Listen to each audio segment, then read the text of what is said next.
What is this, like a 1960s broadcast presentation? We'll go with that. Welcome, ladies and gentlemen, boys and girls, to episode number 10 of the Crusaders Talk.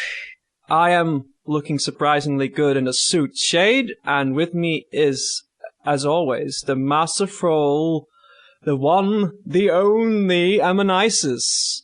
Beware of the trolls in the dungeon, for they are dangerous and perilous. Oh, remember to bring your Horadric cube. Yeah, so you can save inventory space, which is the number one goal in life.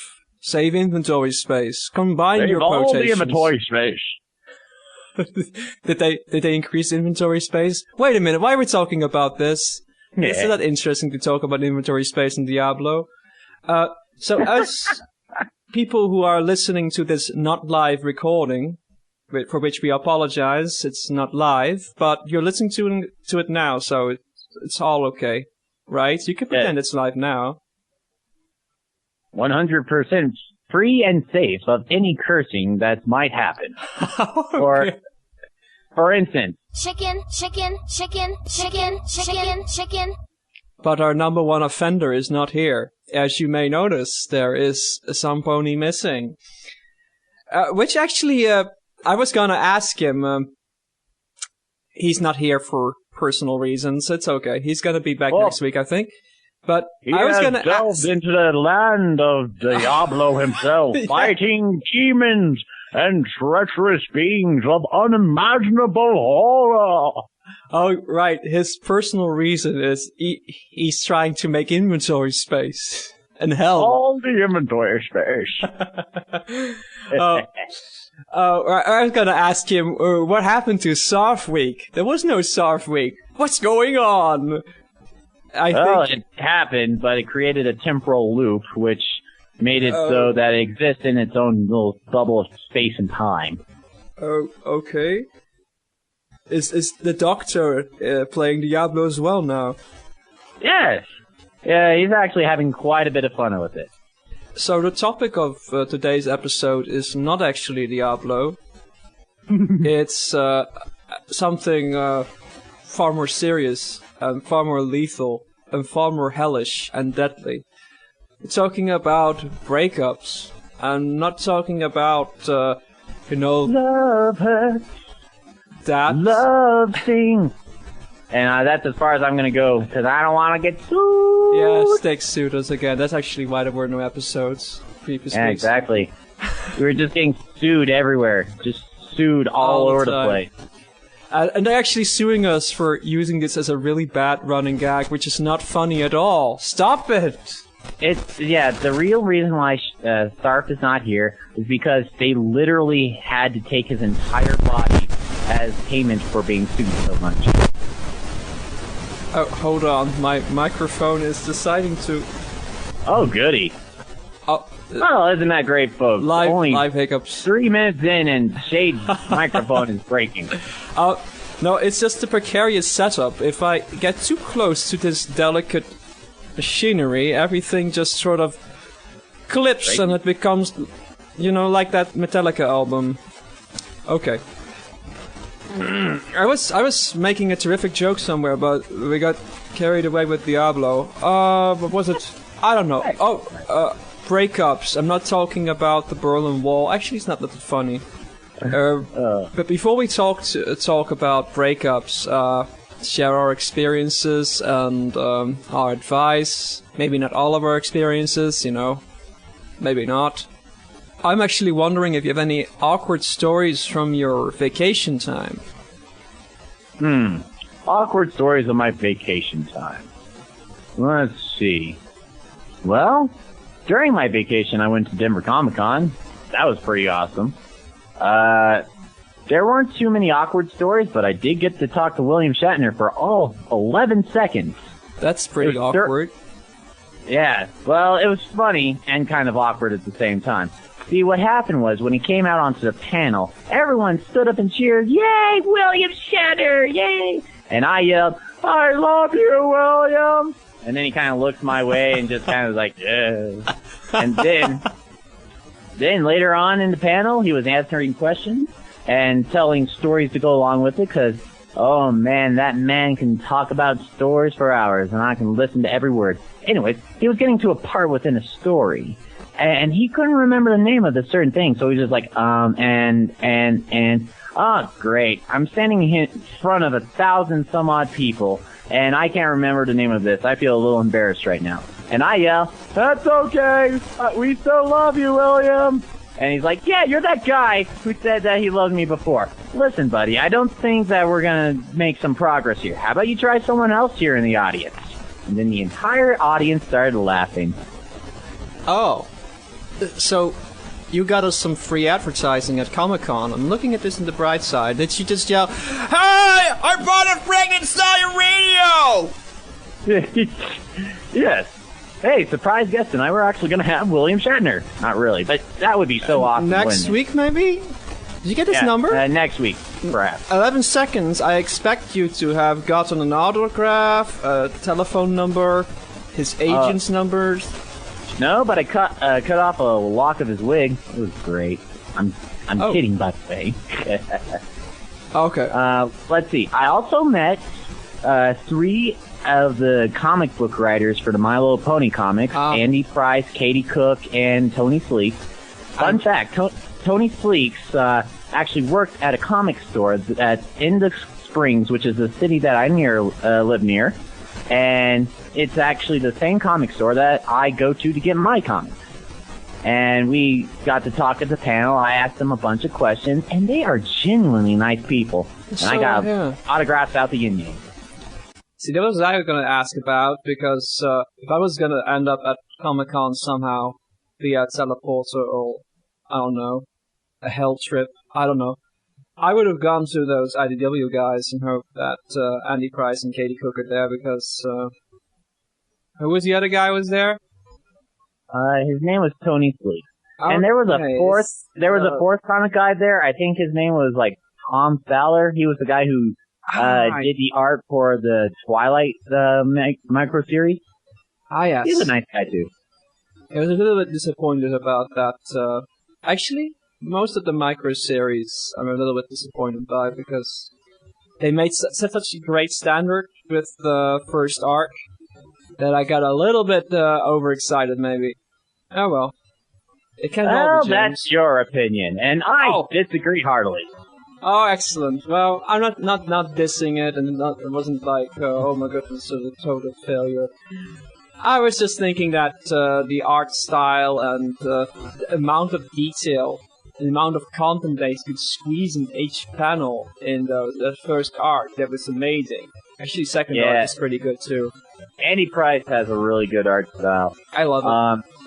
I also got a really cool picture from him. He was selling prints of his stuff, and it was actually the original image that he sent into Hasbro to sort of show his showcase of what the ponies would look like in his art style. And they immediately sent a letter back saying, yes, we like this, we want to keep it. The image is the entire main six, Princess Celestia and Princess Luna, are sitting in Ponyville. And Princess Luna is deciding to use the Royal Canterlot voice. And she is so loud and obnoxious that is literally driving every other pony crazy. You see Applejack, she looks like she's having a heart attack. Twilight's just like, please, Princess, can you quiet down a bit? Pinky sticks her head into the ground. Fluttershy is shying away.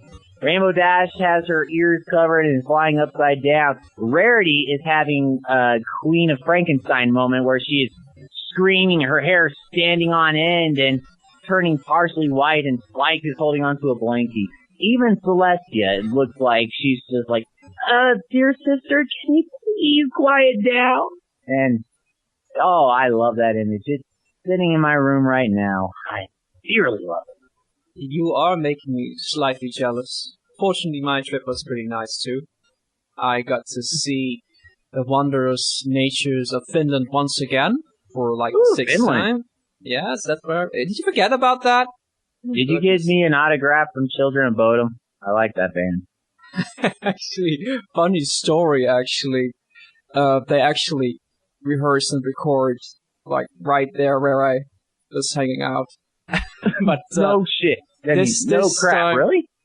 Well, they have lots of big bands there in this rehearsal space. But this time I didn't go there for the jamming thing because it's really actually a terrible place. Sounds awesome with all the big bands and all that, but it's like a glorified sewer system, really. Well, sounds perfect for metal, actually. Depressing metal, yes. But if you want to play something more progressive, metal is kind of depressing. Well, maybe. Depends on how you look at it. You got Northern, you got let's see, I think Winter Sun's there. Trying to remember. Golgoroth is not Finland, that's Norway. But yeah, anyway, the point is they got a lot of stuff in Finland. Yeah, there are lots of things in Finland because it's quite a big country. That's right. But no, I had a great time, but not much pony people. But I did make a new friend and got her to draw ponies. And we drew ponies together. Yeah, that's how you gotta win them over. That's so sweet. Yeah. Actually, funny story. I went to this central nature museum, and there was this girl there working there, and she saw my pony shirt. I don't remember which one I had on. I think it was Twilight Sparkle's Love and Tolerate. And she started talking to me about ponies. Aw, that's awesome. See, but I guess you got that quite a bit over at Comic-Con, because I imagine there were quite a lot of bronies there. And I also got quite a bit of that today, actually, when I went to go see Equestria Girls. Was it in a theater? Yes, it was in a theater. And there was actually quite an interesting story about it. I was very, very fortuitous in getting in there seeing it today, because when we got there was a huge line of bronies at the door waiting to go in and get their ticket to go see this movie. And a lot of them were prepaid, so only a select few actually had to purchase their ticket. And we are standing in line, we're chatting with other bronies, and we're, love and tolerance, friendship, and all that good stuff. And the guy in front of us, he gets his ticket, we go up to the booth, we ask for ours, and they said, sorry, we just sold out. This movie is so awesome. You can't see it. Yeah. And me and my friend, feeling dejected and forlorn, walked out and said, all the tickets have been sold out. If you were here to watch Equestria Girls, and I'm sorry, you are out of luck. And we were both a little depressed. That's when we heard out of the corner of our ears a little voice saying, hey, come over here for a bit. And we look over. There's a Sweetie Belle cosplayer and a Fluttershy cosplayer standing there. And we go up to them and it says, hey, you want to go see that movie? Well, we got a couple tickets. We have to get going. So we'll sell them to you. So we pulled out the money that we were otherwise going to use on the tickets themselves. 6 million gold pieces. Them. Yeah, we just paid them for the tickets. And we actually got to go in and see the movie. Thanks to the kind hearts of these two cosplayers, and Fluttershy and Sweetie Belle are both like top ponies for me, so that just makes it even more EA for me. You got to go in the... Did you go in the place of Fluttershy? Is that what you're saying? Well, see, they had to get going. They had to leave for something else. I don't know what. I never asked. Yeah, so yes, I did get to go in the place of Fluttershy. Aww. And I gotta say, I love that movie. I mean, I was already optimistic enough about it as is. Aside from you and Sarf being, down in the dumps about it because bad things and blah, blah, blah, cynicism. But even based on my expectations, my overly optimistic expectations, they were blown out of the water. It was even better than I expected it to be. It I mean, even though the premise of it sucked, VHX took that bad idea and made it something awesome again. And I know even though it was in high school, it never really felt like this was like a high school drama story. It still felt really true to the idea of Twilight having to get this crown back from this Sunset Shimmer character. And I don't want to spoil anything. But yes, any of you people out there who are bronies, considering the fact that it's Pregnant Stallion Radio built around brony stuff, go see this movie. Go see it. I'm telling you. And stay till the end credits, through the end credits. Oh yeah, that's the one thing that people spoiled for me, but besides what you just said, but that being said, yeah. That's not only exciting. I thought one more. Exactly. Oh dear. Yeah, I see. Yeah. I saw that there were really bad theater filmings up on YouTube, and I don't know where else. Yeah, that's the issue with having a theater movie being put onto the internet as opposed to one that gets shown on television. You can't easily pirate it like, an episode. We're not endorsing piracy, by the way. We are good, clean sailors of the Coast Guard. I was just about to make a pirate joke. Thank you for just ruining that. You're welcome. I just have to come up with the clever jokes. I don't have any. What do we do? Well, I'm glad you had a... No. That's not... I'm glad you had a good time and you enjoyed it. That's what matters to me. That so long as a lot of people actually enjoy the movie, it's all good. I don't care about what kind of silly merchandise Hasbro puts out, so long as DHX produces something that people actually enjoy. The movie's awesome, but, it's universally agreed upon, even upon me, that the dolls suck. That's my humble but probably very popular opinion. I don't think it's even really a contest. Yeah, they look evil, bad. New merchandise, and I wish I could unsee it and unthink it and... I know, right? Unimagine it. But it cannot be done. I see this Do sunset... not look into the eyes shimmer of the hellish Equestria Girl dolls, or they will drive you mad and angry. Oh, and Twilight Sparkle with lipstick on, and oh goodness, and this Monster High School get-ups. Oh, what a terrible bastardization. The dolls are bad. Watch the movie. The movie's great, but the dolls, they just suck. No, I still don't think I'm gonna see it, but... you're a terrible person and should feel ashamed. Oh, yes. And I'm a cynic. Yes. Wasn't it? Yes, you are. I guess I'm gonna have to embrace that now. I'm not sure how, but I'll find a way. Give me time, I'll think of something funny in the morning when I've actually slept. Oh, yeah, that's right. You live in Europe land, and it's early in the morning for you. Yeah. You were taking your sweet time while I was still trying to maintain energy here.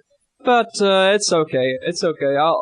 I'll get into it halfway into the show as usual, and then I will stay into it for like 10 minutes, long enough to give one big rant, and then I'm done, and the show is over. And then you think of all these awesome things to say, but you can't. The show is over already. Too bad.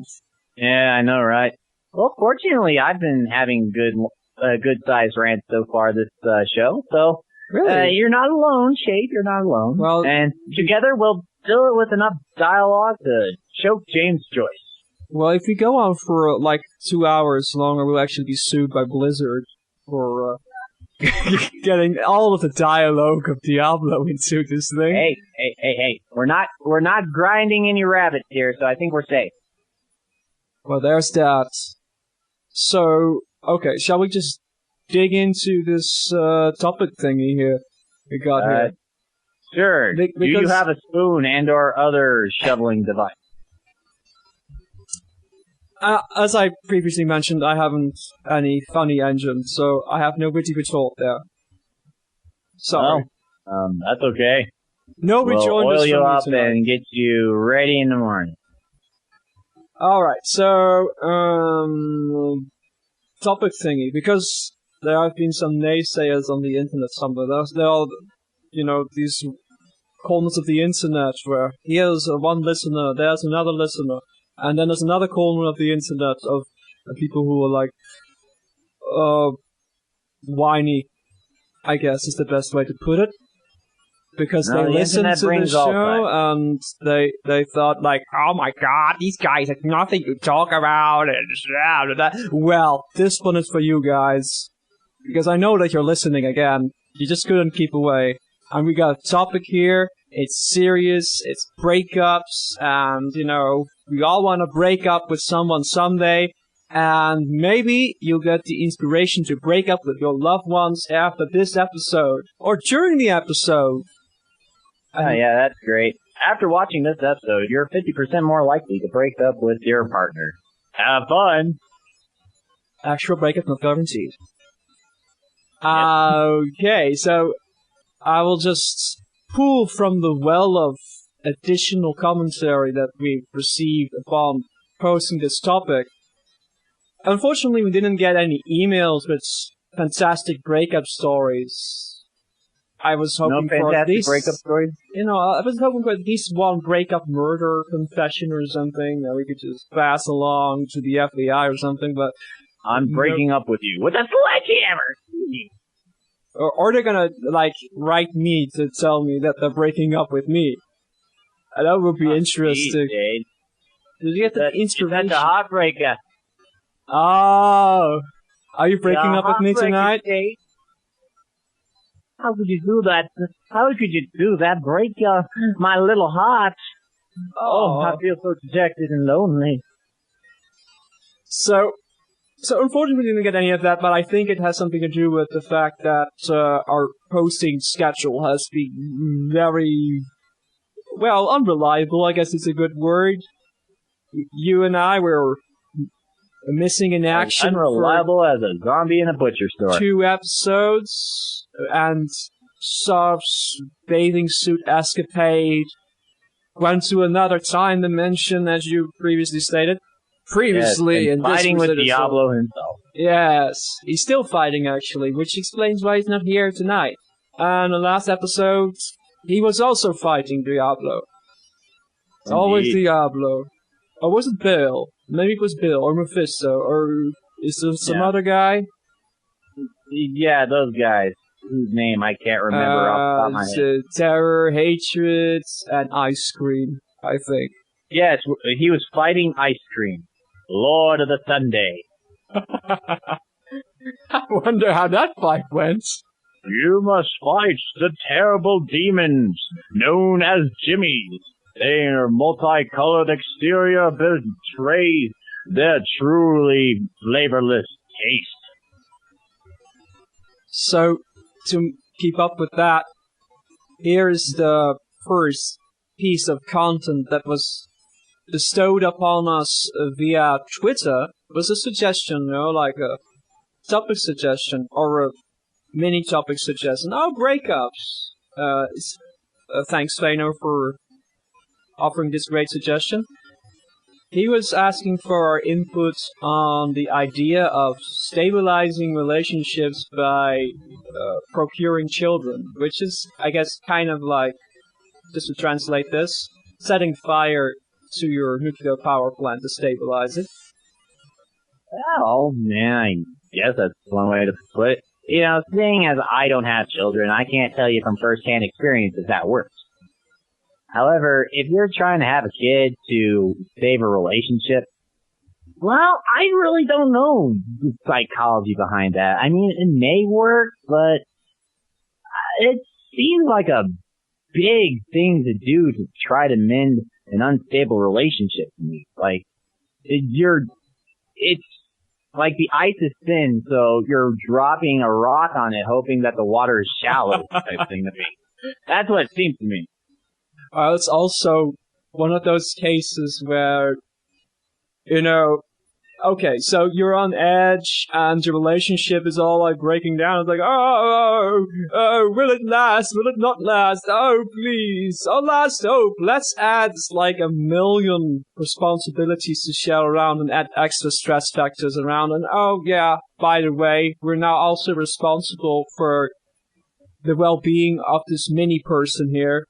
And if we eventually break up, there's that too. Wonderful.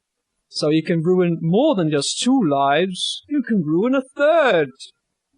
Well, yeah, but on the flip side, I guess I can see where they're coming from. Like, maybe it's not really a question of too much stress on a relationship, but rather a lack of feeling of intimacy between partners.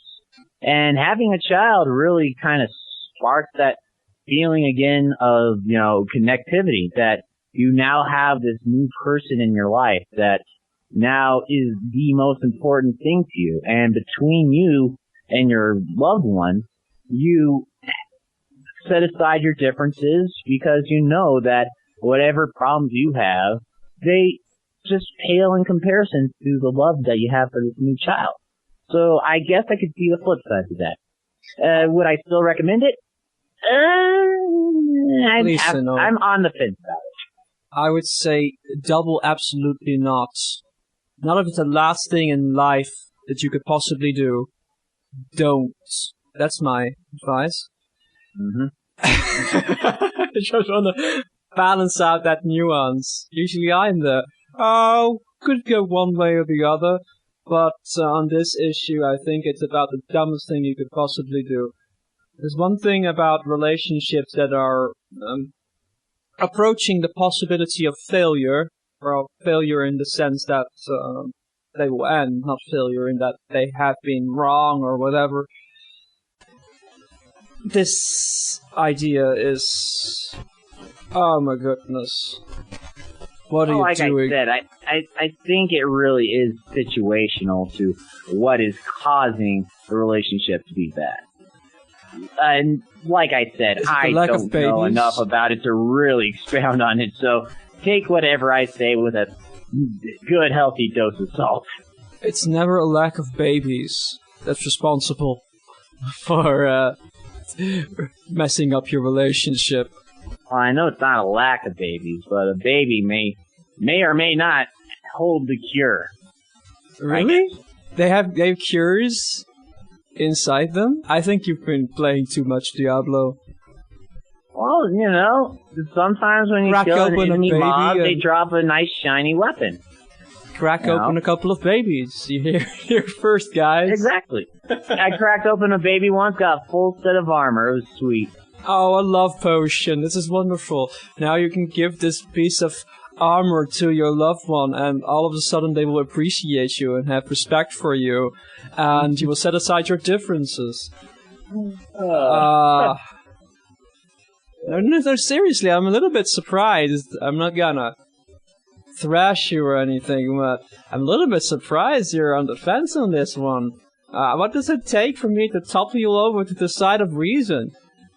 Hey, I have reason. It's just not the same type of reason. It's the wrong reason. No, it's a different reason. It's a reason that is different from the norm. Or I should say, since there's 2 of us now, different from you. Yeah, it's not actually that different from the norm.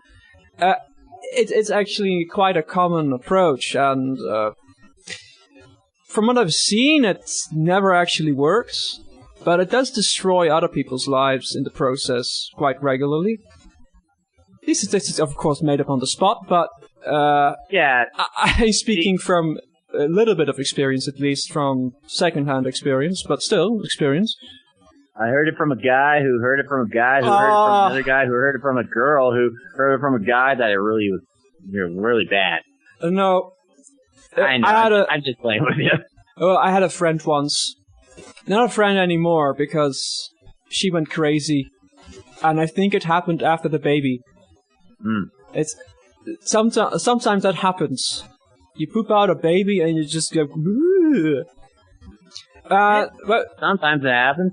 But really, like I said, I don't know much about it, and I'd have to look at statistics about it. Well, it could be that, it's, again, that whole, society only focuses on the negative thing that is really speaking here, and it may be that having a kid actually kind of gets people to start thinking about their lives in a more, responsible and intimate sense than not. Again, I don't know, but like I said, I have to see more statistics about this. I think the responsible thing to do is to not create more complications before you solve your present problems. That's responsible thinking. But let me tell you my crazy baby story here. So my friend, she had her boyfriend all chicken whipped, as they call it. It's not cat, it's a chicken. Pregnant Stallion Radio. Chicken. And basically, he wanted to break up with her. But she didn't let him. See, that's a... that's not exactly what I was thinking as far as relationships. Well, that is go on doomed. My crazy story here, crazy baby story. She had a brilliant plan. She was like, okay. So, you kind of lost the love for me, she was telling him. But, what if we make this fantastic, mega awesome love baby here? What if? And he was like, no way. And then she I guess, psychologically blackmailed or something him. I don't know. It's not sure how she did it, but it happens. And I was telling her, well, you're getting a little bit crazy here. I'm getting this little bit of a crazy vibe here. Yeah. Then she was like, okay, now I'm never gonna speak to you again. Okay. Well, I said my piece. But then I discovered, like, a couple of years later, I run across the guy by complete accident. Well, not complete accident, but that's a long story, and it didn't involve Diablo, so it's not funny. But basically, they had an enormous fallout, and then they had all this hassle with the baby because he still felt responsible for the kid and wanted to be a part of raising the kid. Not so much because he wanted to be a dad, but because she was so crazy that he thought, like, well, if I don't get involved, this will all go into it will become And I know so many couples that are broken up who had children, maybe not to stabilize the relationship, but they had them. And that's not really necessarily a factor for them breaking up, but what I'm going for is this is something, it's a high-tier addition to your relationship. Once you've had, like, once you settle down and it's nicely at ease and you can really feel this certainty that you'll be together for a really long time and you both really want children, that's when you get children. Until you're there, don't do it, because it will make it that much harder to break up. Because, when you're in a casual stage and you're thinking, like, well, this may or may not be something, and then you break up, it's like, well, at least there's no fallout. Nobody has to move out. Nothing has to happen beyond that. And then that's the advantage of, moving at the correct pace.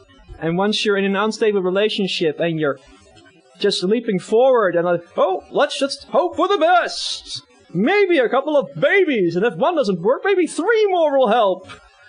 And maybe a dog. And let's move to Chicago.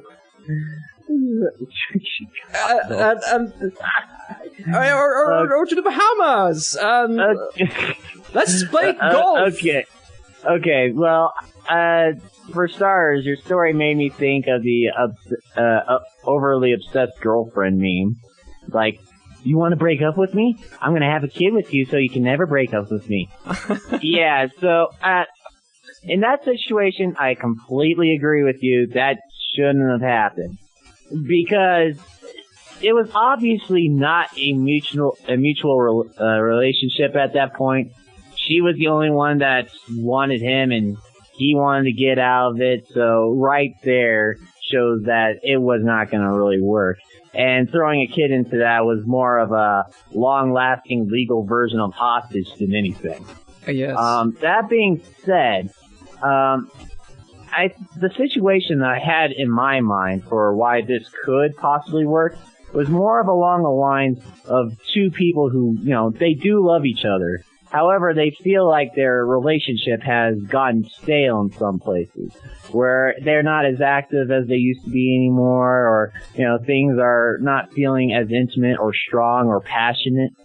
So, in that situation, if they still truly, really want to keep things going, I can understand how the idea of having a child in that situation would sort of breathe a fresh air of new life into their relationship, Literally. giving them a sort of focal point of,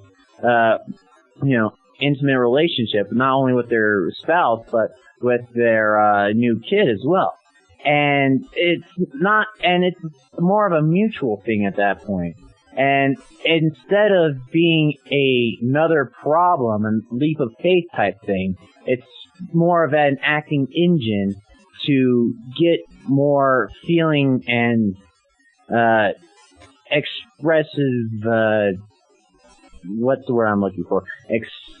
It's just another, person to love and take care for in the relationship, and that keeps them bonded closer together. That was what I was thinking for a possibility of making this work.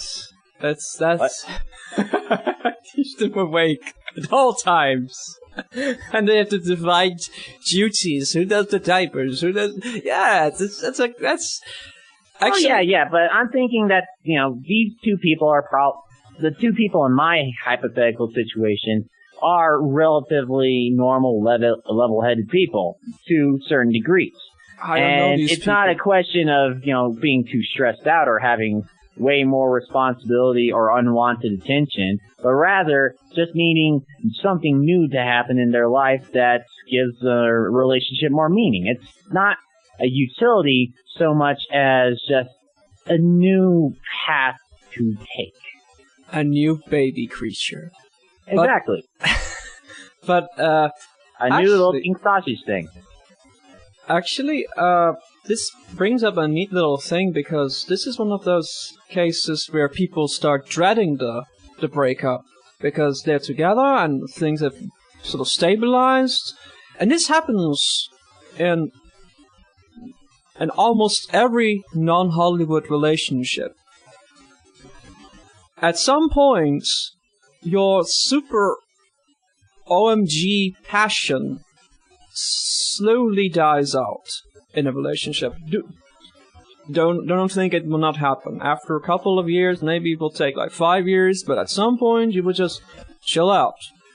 But I think the thing to remember there is to not worry about necessarily breaking up. I think there is this period is sort of this like kind of like a midlife crisis thing or something of a relationship. And once you overcome that and get peace with the idea that it doesn't have to be super passionate, then yeah. But I don't think having children ever really saves a relationship. I don't think so. Unless it's like something that is like something so important to both people, that's so integral to what they want to do with their life. But that's then it's more of a thing of fixing their life, and then having one more thing to do together. Fixing their life. I don't disagree with you there. It's kind of like, and I think in that situation, it's a child would be very genuinely great. But then it's also kind of like something like, well, they both want to be in a band together and they buy some guitars. It's kind of like that. Okay. In that case, get a couple of guitars, a drummer and a bassist, and play in a band. I mean, you can grow them. You can grow the bass players. You just poop out a couple of babies. Okay. One for the drums, one for the bass. Okay, that's going into another, situation. Having your children born for predetermined paths in life. See, That's the kind of crap that I don't like. Well, you don't have a kid to make them a doctor, or in this case, make them a bassist. You have a kid to have a kid to love, respect, and nurture. That's also and they can grow up into though. whatever they want, and not a bassist for your crazy, messed up, jacked up band, Shade. Yeah, but in my defense, this is something that practically everybody does. It doesn't matter if you have something so specific, but every parent has some sort of crazy plan for that show. But usually, in the good type of crazy plan, it's something really kooky like, I just want them to be happy. That's also a crazy plan. Okay. And they can also be disappointed with that if it doesn't turn out right. If you're some kind of oppressed schizophrenic or something, then they're gonna be disappointed. Oh, he's not happy. And then you fail your parents after all. Oh. Excuse him for having bad genetics. Well, I'm Anyways, not saying anything bad about them. I'm talking about parents having a plan. But I why we're guess talking what I'm about saying this, is babies, having a plan. Having a plan, I guess, is not too bad. I think you just gotta be fluid with your plan and flexible. That's what I meant. and with your pants. Yes, and with your pants, make sure you get the elastic straps. They're very nice and very convenient. You got a Teflon pan for the pancakes. Use the right Teflon pan utensils. for the Oh, pans. Okay.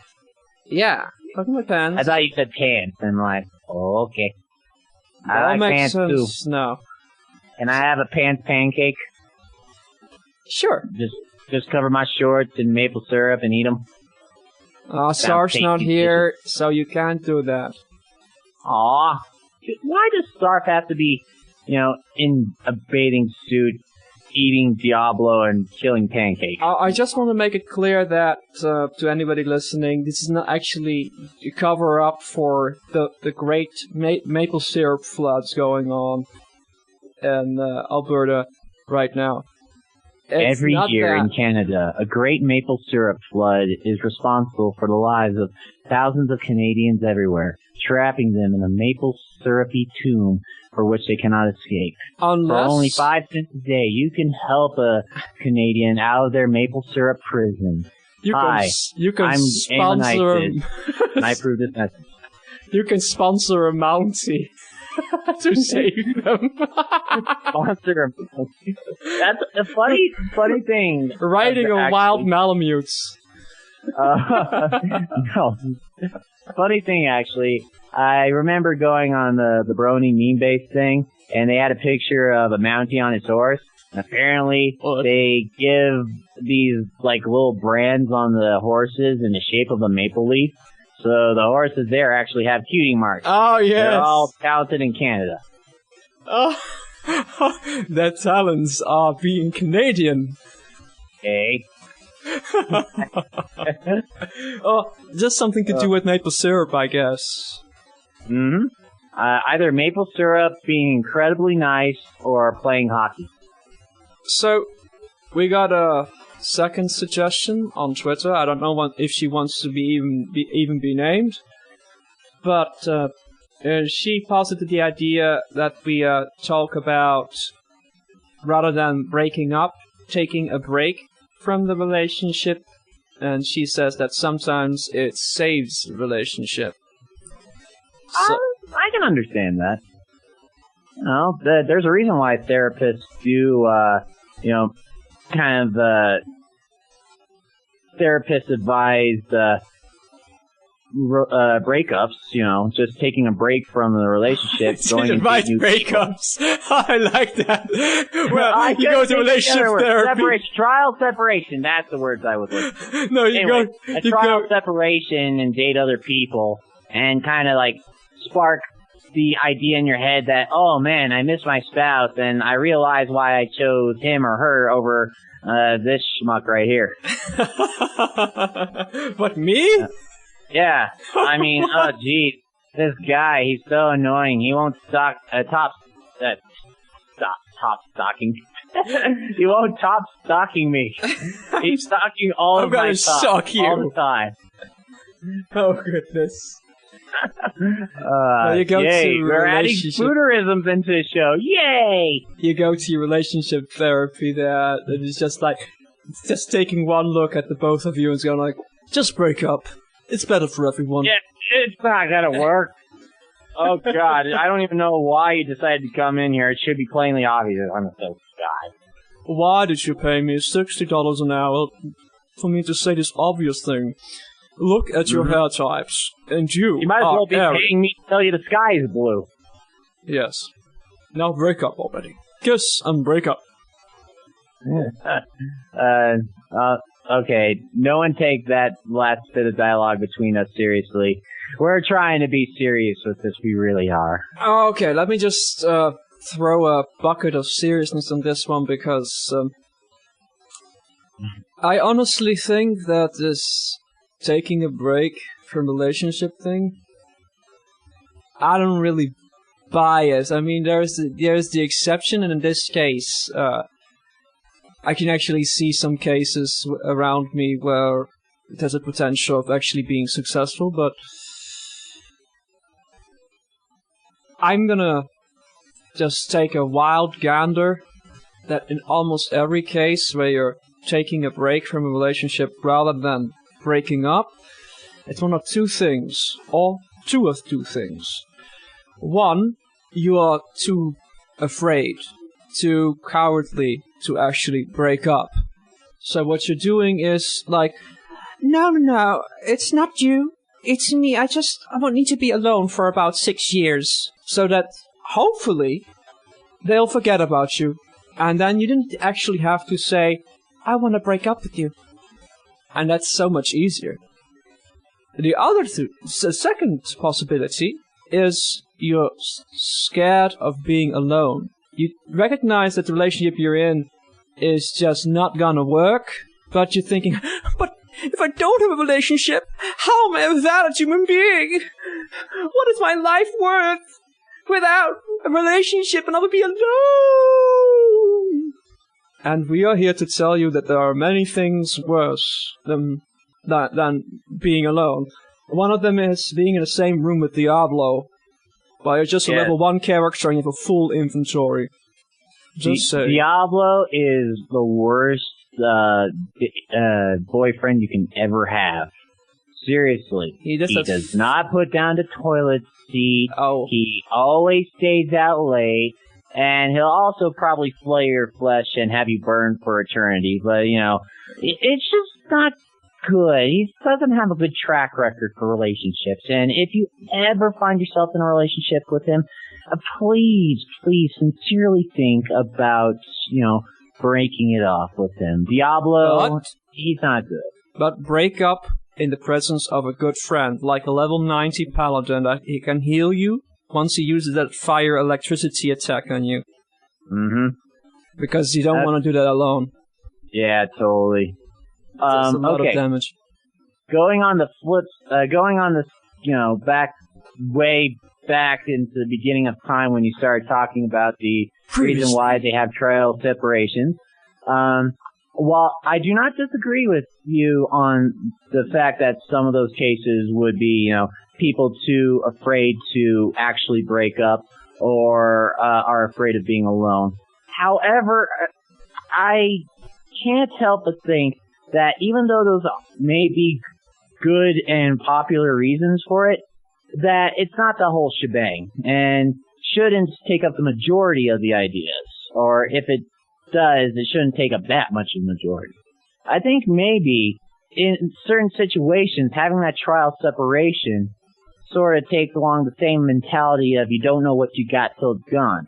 And when you take away your partner and try to do things on your own, you realize, oh, gee, this guy's actually pretty awesome. I guess I was just kind of stressing out or viewing something in a bad way for a little while, which is totally possible, especially in a lot of society nowadays. We get so caught up with work, school, and are just busy out the yin-yang that sometimes we take for granted those things that we genuinely have that are good and whole.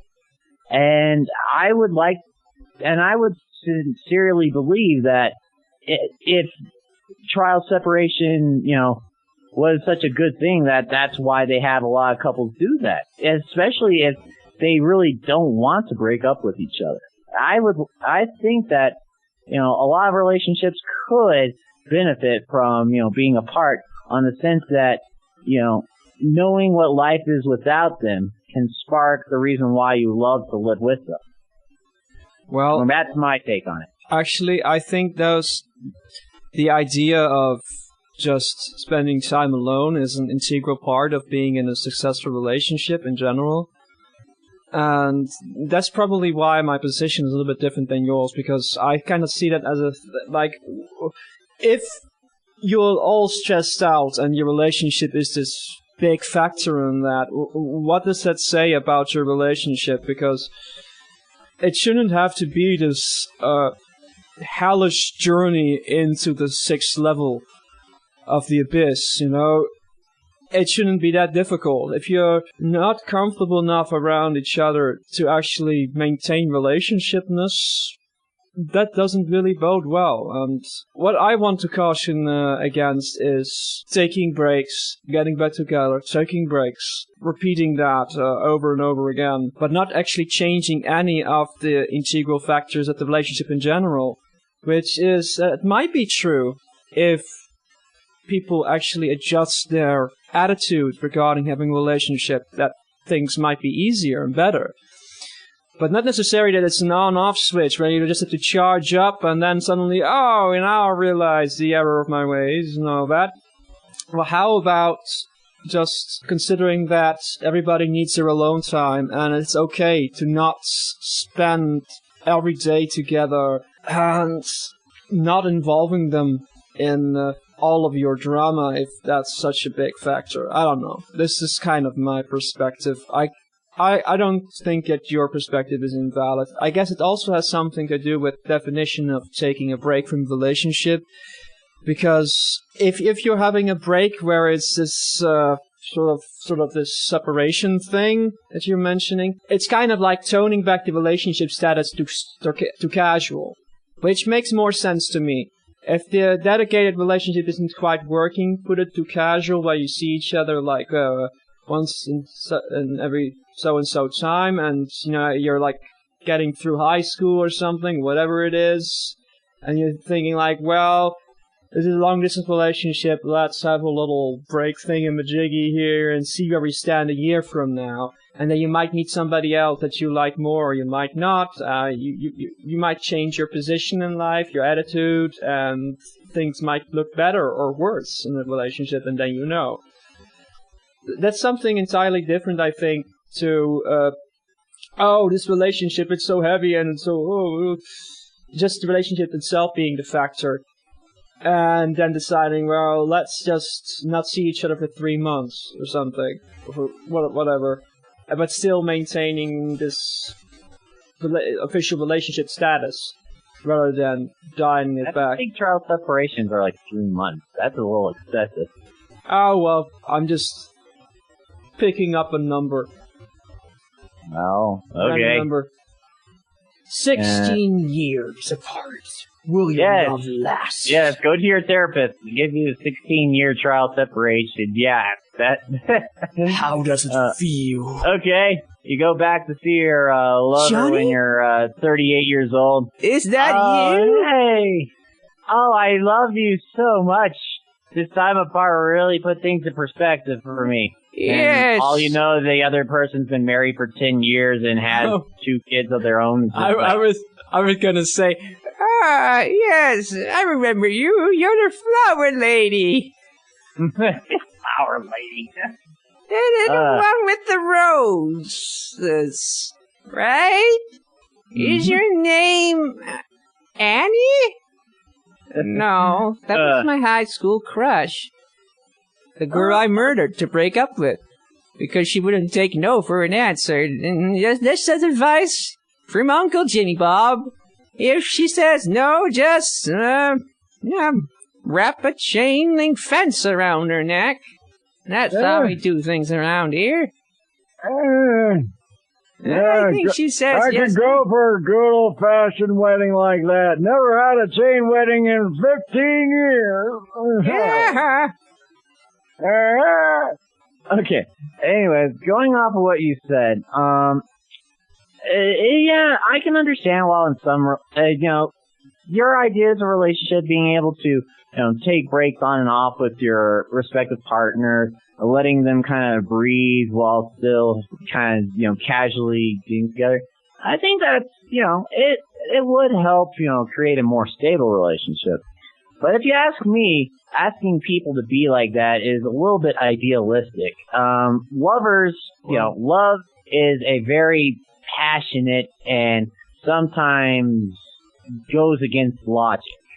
And I'm not saying that's a bad thing. I think a lot of people need to go against logic sometimes. That's my opinion. I know it's probably not popular, but go with this. And when you have this, relationship, you want to be with each other, but then all your little issues are going to sort of build up over time, and then you're just like, I'm sick of it.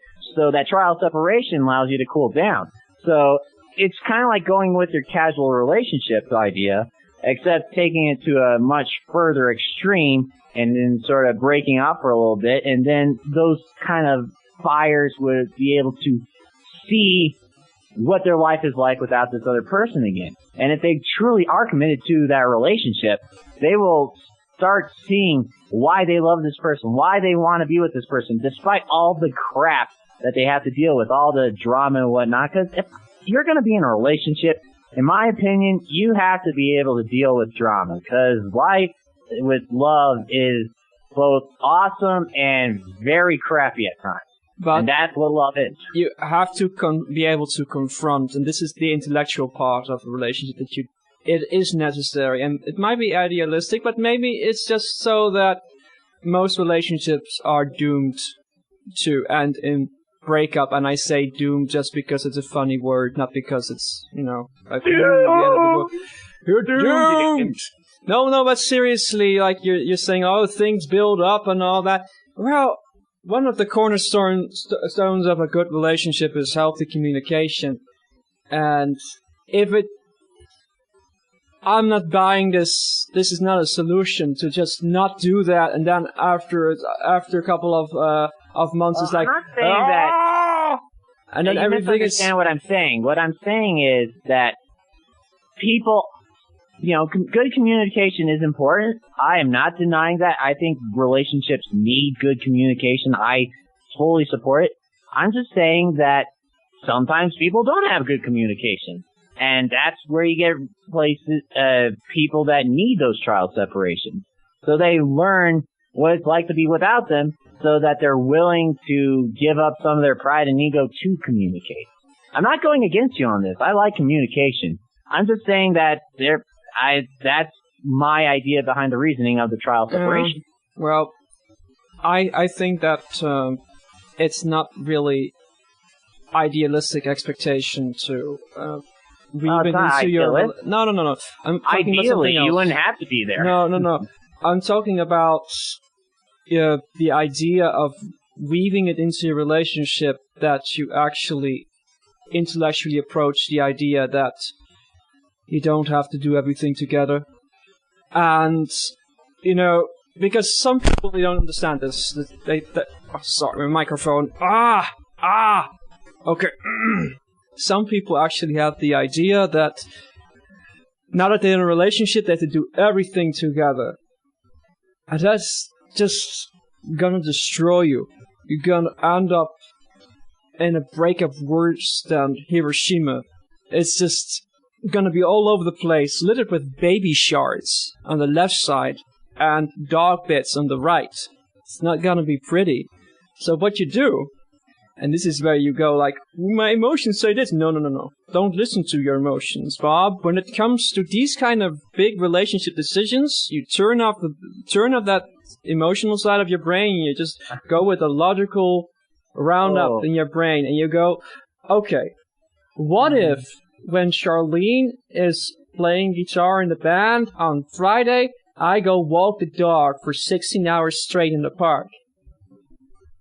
Okay. I can't help but to disagree with you wholeheartedly on this. If you're in a relationship, I think it's the other way around. You need to turn off your logical side to support your emotional side.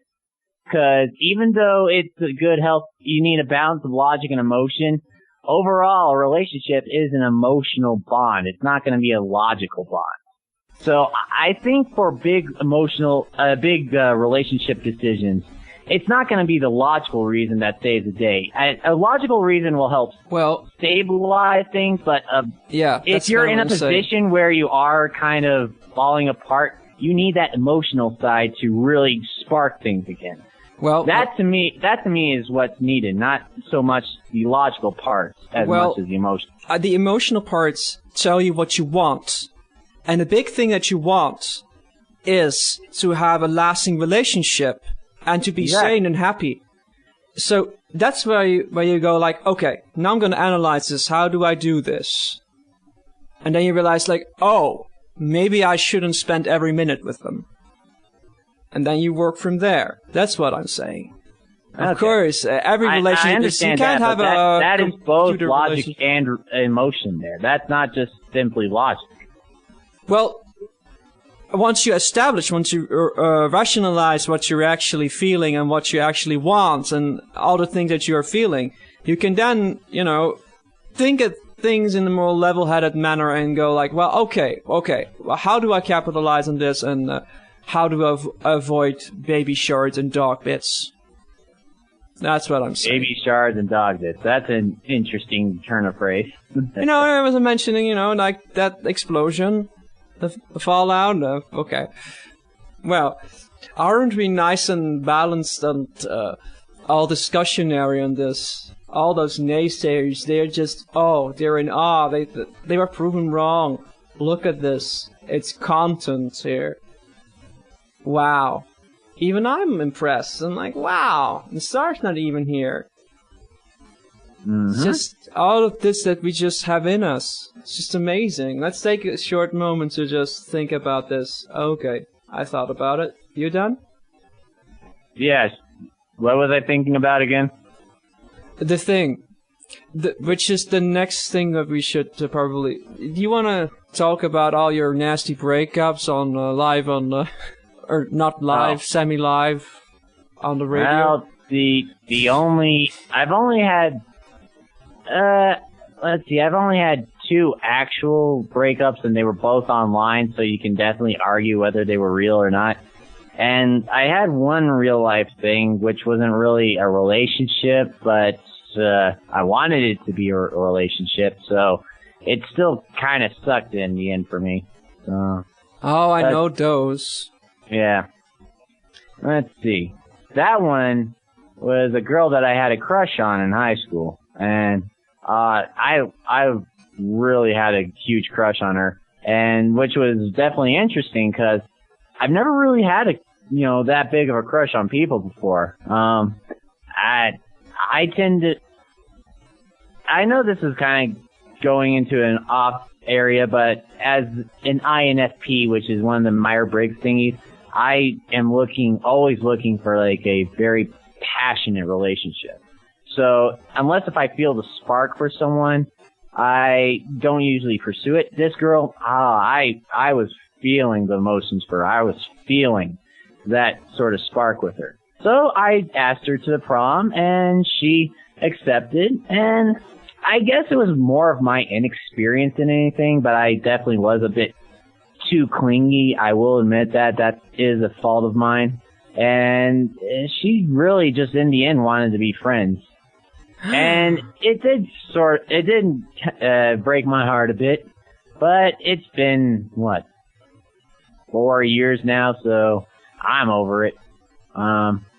Then I tried getting into an online relationship, and that really wasn't going anywhere. We didn't really have anything in common, and so it just sort of fell apart. And then this most recent one, I was kind of feeling those same emotions again, like I did for that first girl. And really, it was more like she didn't feel ready for the relationship, and I was, on the other hand, was like very committed to it. But I respected her decision to break up because in a relationship, you want to be mutually accepting of each other. You don't want to have one side be really excited and the other side not feeling great, because love is a two-way street. It's not, one way, because then that's just kind of a parasitic relationship, and in the end, that doesn't do anyone any really good.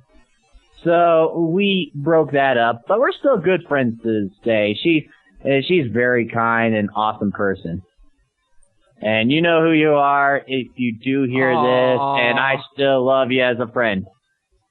Oh, yeah, well, one thing that you said, about having to be on the same page, that's always so much easier to, realize after the fact. That's one of those things that you have to,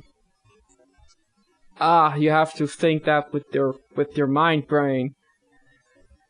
Well, it's what I think is that, okay, I think I kind of painted a picture back there of what I think, and now I'm looking at it. I think it's sort of mind-brain collaborating with the heart-brain.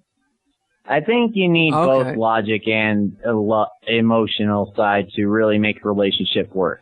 Well, yes. You need to be able to understand where the boundaries are, but you also need to have that kind of passion to overcome anything, even if it's not logically, sound. That to me is where it is. It needs to be both mind and heart. I'll explain this little discrepancy on my part by virtue of my own horrible tales of adventure, or misadventure, as the case may be. Oh, do please. Because in my experience, almost all the breakups I had were difficult to me for only one really big reason. And that's that I didn't rationalize or think about anything that I was doing. I was just feeling all the woe and, letting my emotions decide what's right and wrong. And because when you're in a relationship and you're breaking up or anything like that, you've invested emotions and then you feel betrayed and there's injustice. And actually you have to look at it really rationally, like, they just don't want this and you want that, and well, it doesn't really matter. Well, it matters to you, but you shouldn't really invest any more emotional energy on trying to, get further conclusions out of that. You have to sort of decide for yourself how it is, and if you're not gonna get any more answers out of the other person, then you're gonna have to make them up as best you can with your logical mind brain, and then you can actually let the wounds heal. Let the heels wound. Let the heels wound. Let the heels wound. Yeah, Okay. I almost said that, so I had to wrap it back in there. My first relationship, Yes, let the heels wound and the top stocking begin. My first relationship, though, was more of a classic relationship mistake. I'd pay close attention, younger listeners, to our great breakup stories, so that any mistakes that we may have made, you don't have to make. But you probably still will, because, you gotta go through those things, I guess. But it'll be okay, trust me. So, my first relationship, actually, we didn't really even break up, even though we barely spoke to each other. I guess because we didn't really dare to break up. So we just didn't even announce a break. It just sort of was there. And then a year later, almost a year later, we spoke to each other again, and it's like, the relationship thing, yeah. What about that? And we just apparently just felt miserable for a year instead of just breaking it up. But yeah, that happens, I guess. It happens. It's one of those things. Yeah. Well, it's like Khalil Gibran said. If it was meant to be, then you let her go. If she comes back, then she's yours. If not, then it's not meant to be. I butchered that saying, but, the general idea is still there. It's actually kind of wonderful to talk about your past relationships when you're, over them. Because you're all like, oh, what this happened and then that, and you can be all nuanced about it and a little bit emotionally distant from it, and you're thinking like, wow, yeah. Realizing in the back of your head, like when you were actually in those times, you were not looking at it like that at all. And I've run 2020.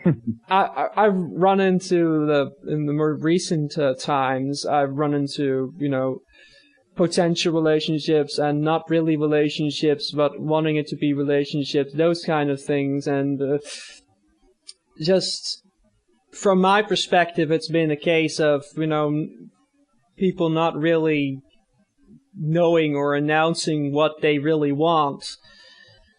But at the end of the day, it's just a lack of interest in having a relationship with me, and that's really the only thing. And then I'm getting all messed up over it.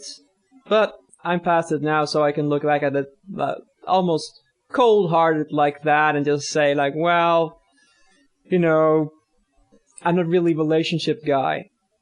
I've always had that sort of feeling, and when I got a little bit older, I thought as an idea, like, well, I've never really been interested in relationships as much as everybody around me, and sort of being dragged into the field, as it were, to sort of give it a chance and wait for the magical experiences to occur once you are in a relationship. And for the most part, it didn't actually really happen. And I think I'm just more of a be by myself sort of person and have friends and not really go like live together with people and spend lifetime together or anything like that. And so my perspective on relationships is probably a little bit different than this to most people, and it probably also explains why my latter relationship or potential relationship really didn't come to fruition beyond the obvious thing that,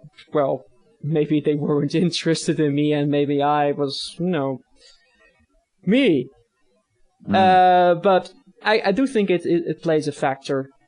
And actually great things to have. These little things that sort of set off warning beacons to most people out there, because that will eliminate a lot of obviously not going to be functional relationships to you, because people won't flock to you that go like, oh my god, he's like a brony. And that's you don't even have to go through the motions there. That's actually a good thing.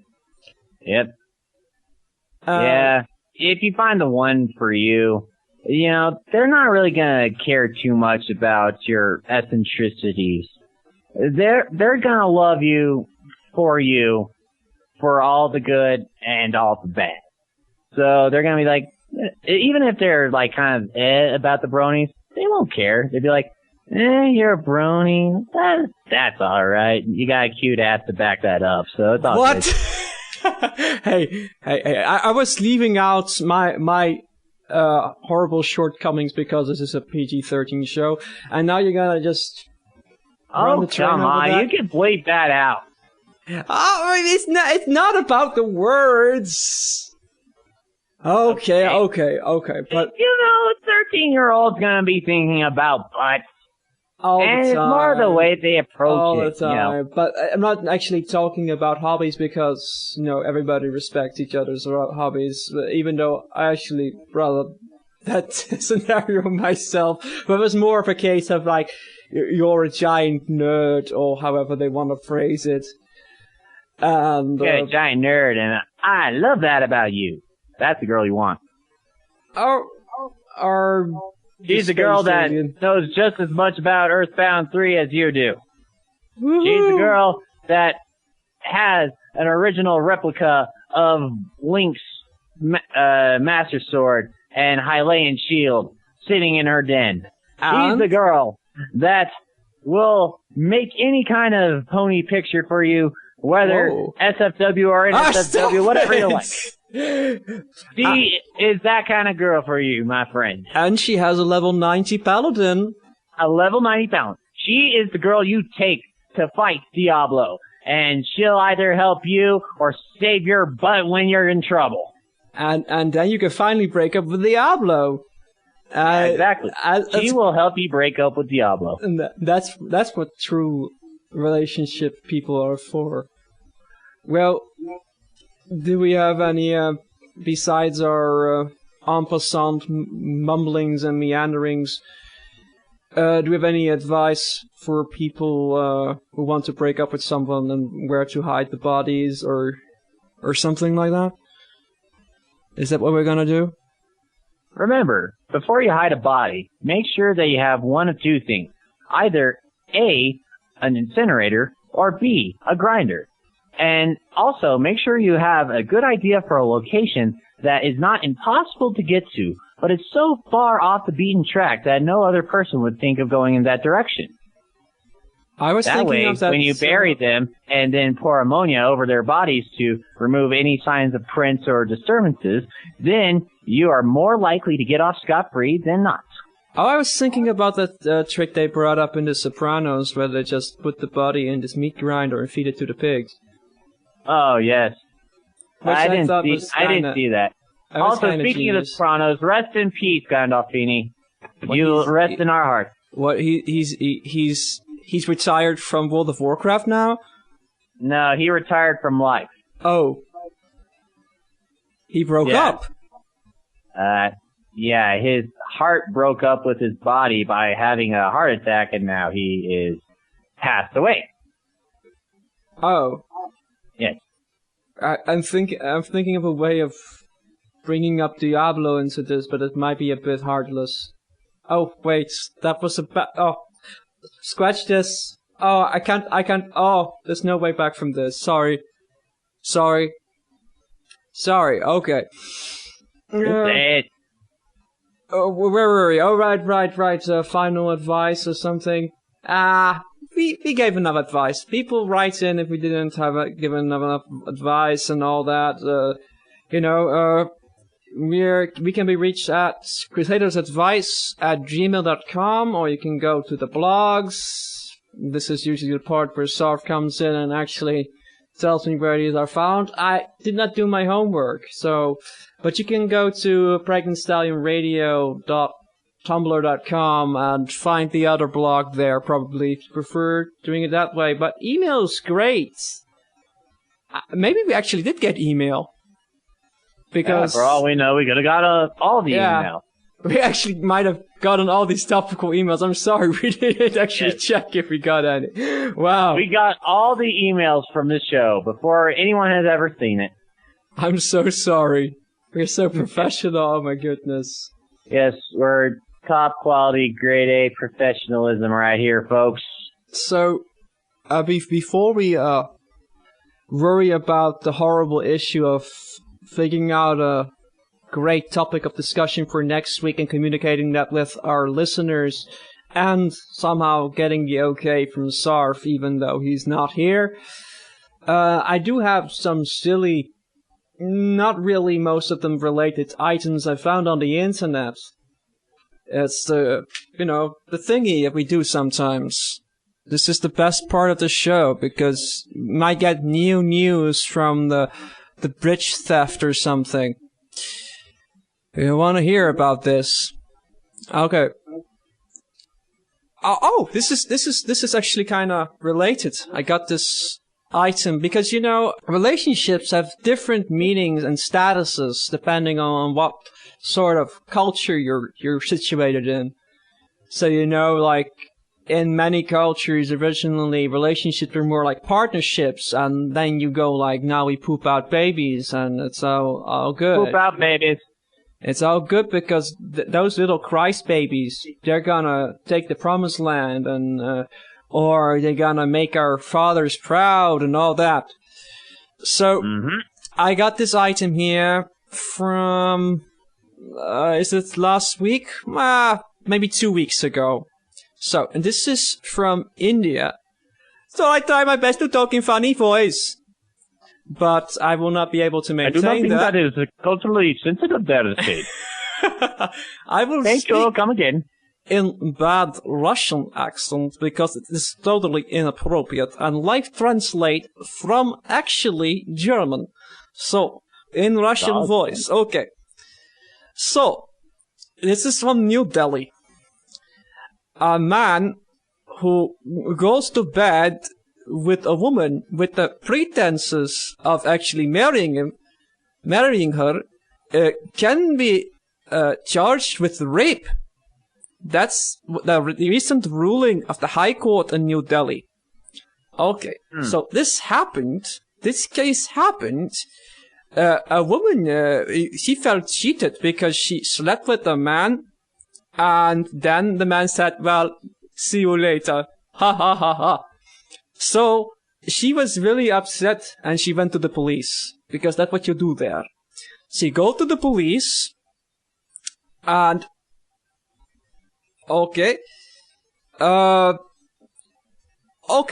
here's what happened.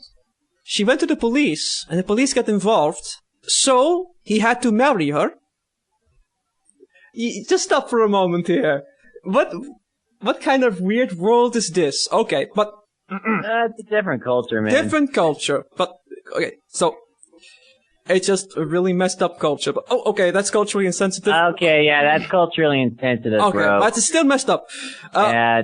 Okay, so, but then she was she went to the police again because he actually abused her, trying to get her to break up with him.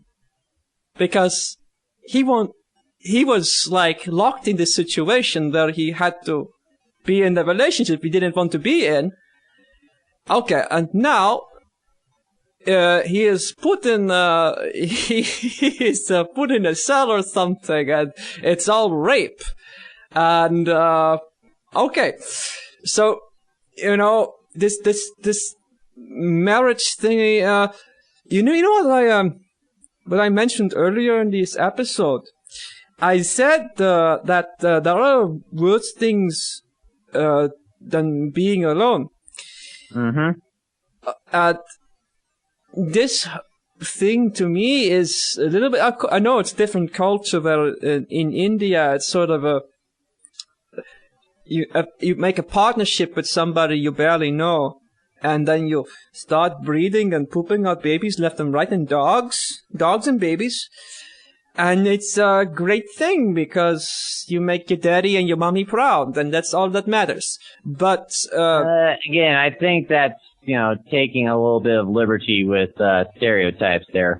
I'm not saying I know India culture more than you, but I'm just saying try to keep in mind that there are huge cultural differences. I'm speaking from the perspective where this actually makes a modicum of sense. And then even then, it makes no sense to me. It's just, oh my goodness, people just, find somebody else who actually wants to be with you. I don't believe everybody. Oh. Don't be so naive. Come on. Like I said, it's different cultures. I can't really make a comment on that because I don't know what what is like the social norms that you're growing up with. I'll break it down for you. You're living in the town of Tristan, and you live in the town of Tristan. Oh no, not that. And you are sent on a quest to retrieve Ogden's Tavern sign. You go down into the church, into hell, and there you find this beautiful demon. It's a demon priest. And he says well, hey, you want to do it on the altar and afterwards I'll marry you? Ha ha ha, no, not really. And then you do it. And then you emotionally or blackmail him to actually getting in the relationship with the demon, and he beats you up. And okay, for starters, don't sleep with demons. Yes. That never turns out well. Exactly. Now you got it. That's exactly it. That's what the point I was going. You want to be in a relationship with a jerk face because you want to be in a relationship. And you don't bother shopping around and actually finding someone that doesn't beat you up. You're doing something wrong. I'm not saying there's no emotional reason to it. I mean, you've probably been brought up with the idea that you're worth nothing and you have to settle for anything because men are superior or something weird like that. And you actually believe that nonsense. But here is the lesson then for people who have an outside perspective. This is messed up, man. Oh, I understand that it seems messed up from our perspective. But yes. It could be that in a culture like that, maybe the women are in a position to be sort of that receptacle. They're not, like I said, I'm just taking a guess here. I'm not actually speaking about what the culture is in New Delhi, but maybe, men do sleep with women and then take it, then that kind of bonds a relationship because here in the Western civilization, we don't see the idea of sex being like a binding relationship anymore. We do it for casual recreation reasons as well for other reasons. But in other parts of the world, it can be considered a binding contract to have sex with a person, and that could be like the equating to sort of being engaged with a person. And going off of different cultural standards and rules and laws, it could be that if you break that sort of relationship, it could be considered a high form of, sexual offense. Like you're breaking off a relationship, you're doing something that's terribly wrong. It could be considered in the eyes of said culture the tantamount to rape. I know that seems odd from our point of view, but I think that it's, from their point of view, it should make sense. Well, what you're saying now about the function of sex in relationships, that's also true in a lot of subcultures in Western society. And in both the separation or the lack thereof of love and sex and relationships and sex, where there are a lot of partnerships here too in the Western world. And I'm not saying that this guy, Satan, is not a jerk face, because obviously it is. That's kind of the point. Yeah, it is a jerk face move. But I'm sort of saying I'm offering a meta critique on the way that society has sort of tricked people into seeking relationship with jerk faces just in order to have a relationship. Yeah. But this might be the full extent of what we can say about it, I guess. Unless we want another Diablo analogy. Because we can do all that. The Diablo analogies, where you get the Horizon Cube, and your inventory space increases significantly. Plus, you can bind gems to your items, giving you mystical powers of the arcane. Please, find this butcher and slay him, so that our souls may finally rest. Okay, have you heard about this British woman, age 65 in Seattle, where she has gone on what is it, like a sunlight diet? She decided to live the way of the plants and only digest tea, water, and sunlight, because she believes that that's actually possible. I've actually heard of this. This is actually a really cool thing. I forget what culture it is. I think it's an Indian sect. However, they are called sun watchers because they get up in the morning and they watch the sun rise. They look at the sun, and apparently at that level, it doesn't burn your eyes out for some reason or other. I don't know. And then at night, at sunset, they watch the same thing, and they're able to survive on the energy of the sun itself. And the idea is so cool. And I haven't really looked into it, but my Sifu from my Kung Fu school talks about it. And it's really a cool idea. Apparently these people are able to survive relatively well and relatively healthy based on this idea of just looking at the sun itself. So, just to kind of go in there before you continue on. Are you afraid I'm gonna tell this woman a new one? Aren't you? Is that it? Say what? You're afraid I'm gonna tear this woman a new one.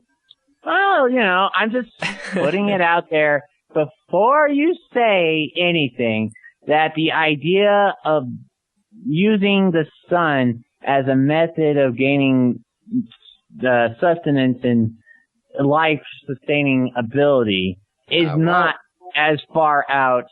It's not far at all. I mean, every human being is dependent on the sun to live. Without the sun, we'd all be dead or non-existent, actually. Exactly. But that's not what this is about. So this entire story was apropos to almost nothing. But thanks for sharing. You're welcome. The idea is that she only drinks water and sunbathes and nothing else. Okay. So she believes that she doesn't actually need to eat anything. Okay. Well, that's not too far from what I was saying with the sun watchers. But they eat something, don't they? No, they just look at the sun. They look at the sun instead of eating? Yeah. They don't eat. Period. They just look at the sun, and that's how they gain their sustenance. Forever? Forever. What kind of kooky stuff is this? What is this madness? Well, it's definitely advanced. You definitely have to work a long time on it.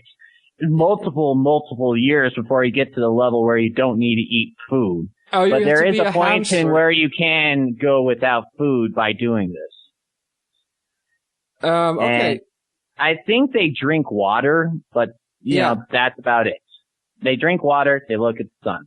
But the reason I'm reading this story actually is not so much about about the idea itself, how this woman is paraphrased and what she's saying, which is admittedly for me a bit silly, but also how the news article writes about it, because the news article capitalizes on the crazy, makes it sound even more messed up.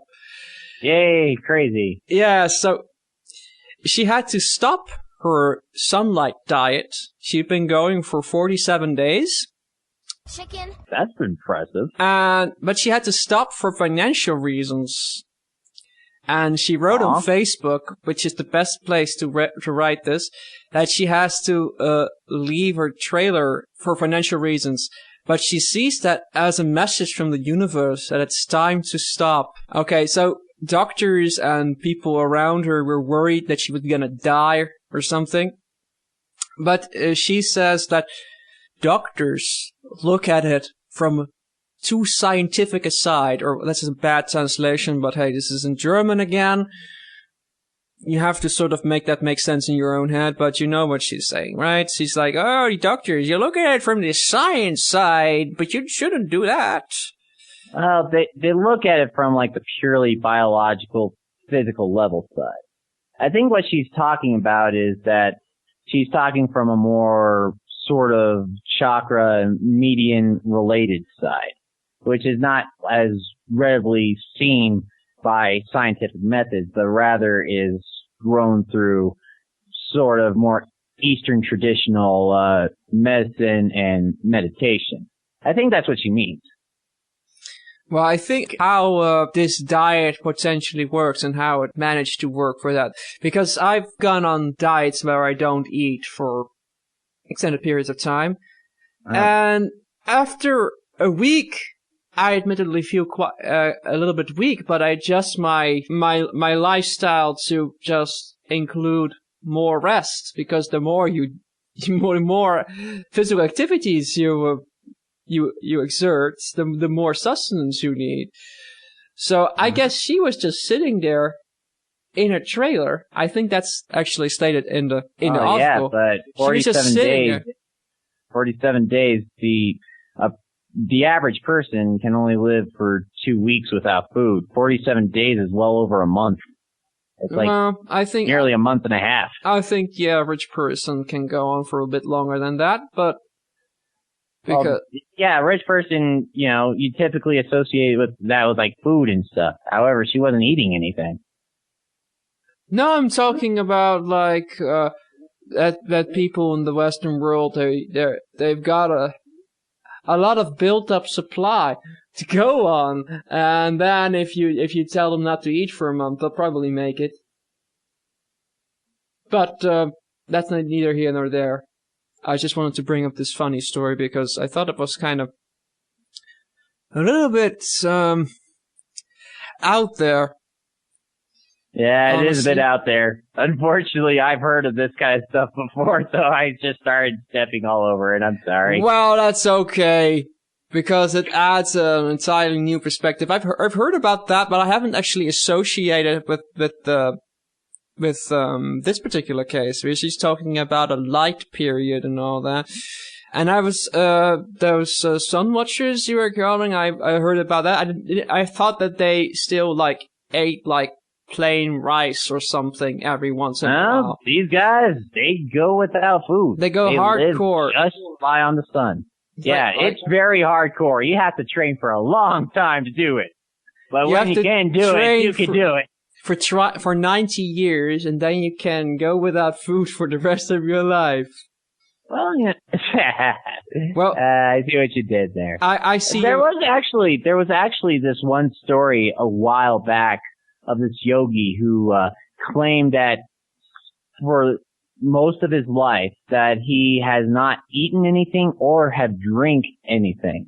And the doctors and stuff and news media thought that, it was crazy. You can't live without food and water. So they literally stick this guy in a hospital and monitor everything he did for 2 straight weeks, and he would still kind of like gargle water. So they would measure how much water goes into his mouth and comes out to, make sure that he isn't drinking any water. And the entire 2 weeks, he didn't drink anything. He didn't eat anything. He was perfectly fine, going in and coming out without any food, any water, or anything. That's pretty impressive. Mm-hmm. Like, I can go without water for too many hours. I could go without water for all of 1 hour. Yeah, I get all sorts of problems if I do that, and I suppose I could torture myself and go without water for a couple of days, but I would actually be torturing myself. It would not be interesting. It would just be torture. Yeah, torture's not fun. I was gonna mention that I'm going to my dentist on Tuesday, and it brings up this great bit of wisdom here. If I don't eat or drink, I'll have clean teeth for the rest of my life. How about that? You'll what? I didn't catch that. I'm sorry. I'll have clean teeth for the rest of my life. This show is so interesting. We have to repeat ourselves every now and then. Indeed. We're talking about some real deep stuff here. Oh my goodness. So that rounds up that little bit of random, which may or may not be very interesting, but bear with us. We're Sarfless, and we've been out of it for like a month, year, six centuries, at least 1 game of Diablo, all of that. I know, right? I don't know. You could finish Diablo in a day if you put your, pedal to the metal. I don't want to do that. Well, maybe not the first run, but if you want to just do a speed run to test your might, you can do that. Test your might. No. Test your might. That's button bash.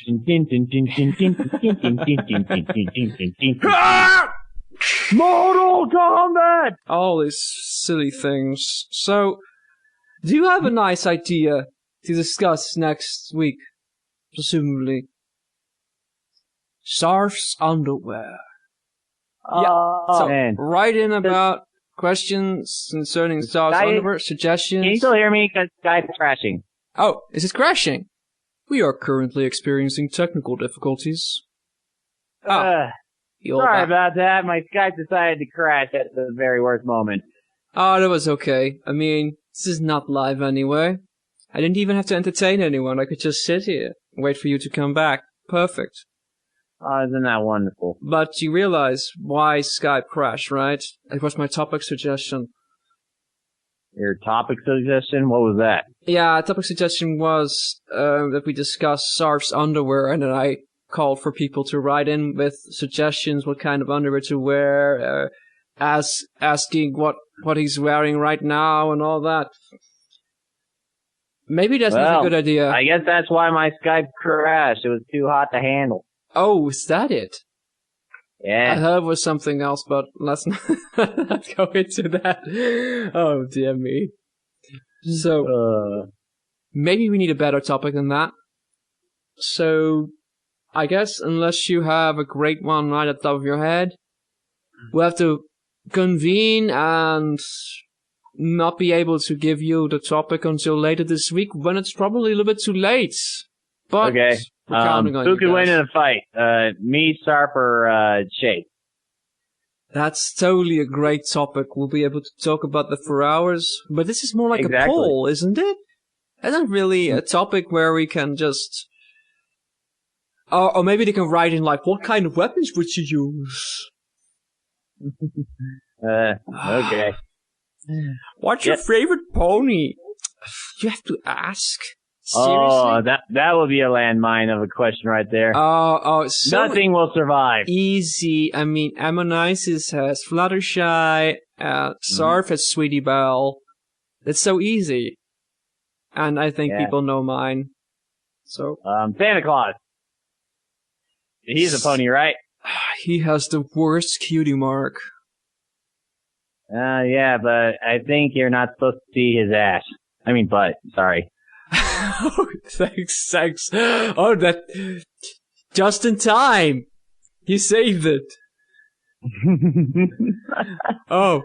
Well, I think that's an episode. I think that's episode 10. It's just like that. Let me see if the recording actually is working. Oh, yeah, it's still going. What? We're recording for like 2 hours?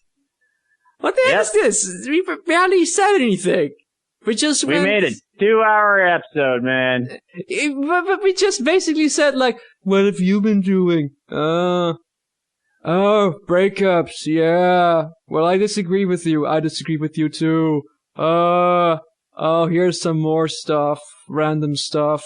Random stuff. If you really think about it, isn't that like the whole of discussions in the entirety of media? I think we had more than most media. Most media discussions are like, oh my god, you're so awesome. Can I just stand and share your air for a moment? Or I know, right? It's just so amazing that you are so awesome and nothing is ever discussed because it's just perfection, perfect. Or it's just rounding up talking points, going back and forth, rather than actually listening to each other and being relevant with your discussion points. Or, worse yet, 3 people with the exact same opinion, going back and forth, and each one of them wants to have the last word. Fascinating. Well, fortunately for us, you two have similar opinions. I'm always the black sheep. What nonsense! Oh, no, it's good. It's good for the vitality of the, show.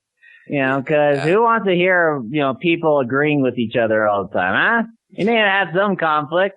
You need to have some strife in there. Yeah, except that I disagree with Sarf from many points, and he disagrees with me on the same points. It's actually kind of interesting how that works. And then I agree with you on points. And then you agree with my agreement. Unless you're disagreeing with that right now. Are you disagreeing with me? I'm disagreeing with your disagreeing of me. And I agree to your disagreement. No, but I agree with you. Hey, and I agree to your disagreement, my disagreement to disagree on our agreement. I disagree because I just said I agreed. So you can't disagree with my disagreement because it was an agreement. Do we have an agreement here? No, I disagree. Your agreement was not an agreement that I was disagreeing to disagree with. I wanted to disagree with the disagreement we had. So we actually agreed the entire time. Oh my goodness, I disagree with that. No, it's good to be my brain hurts. And disagreeing every now and then. I guess we'll just have to agree to disagree on that. or disagree to agree with that. That's also okay. No, I disagree with that. Okay, But I'll agree to disagree. I agree with that. Disagree. What's this? What are we doing here?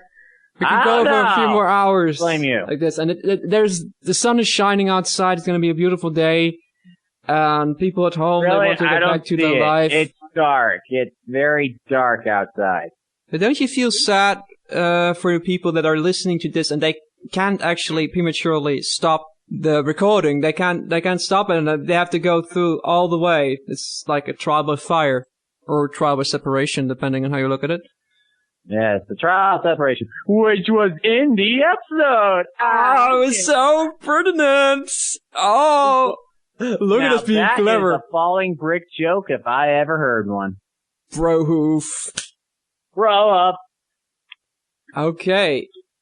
Well, that concludes our great episodes. You may all return to your regularly scheduled lifetime now, or go back to grinding in Diablo, get that great new stuff thing with the thing, and stay awesome. Stay awesome, people. You are beautiful, beautiful, beautiful people. And remember to grab your Horizon Cube, for you are about to face evil perils of the Diablo kind. I don't know. Bring health potions, rejuvenation potions, blah, blah, blah.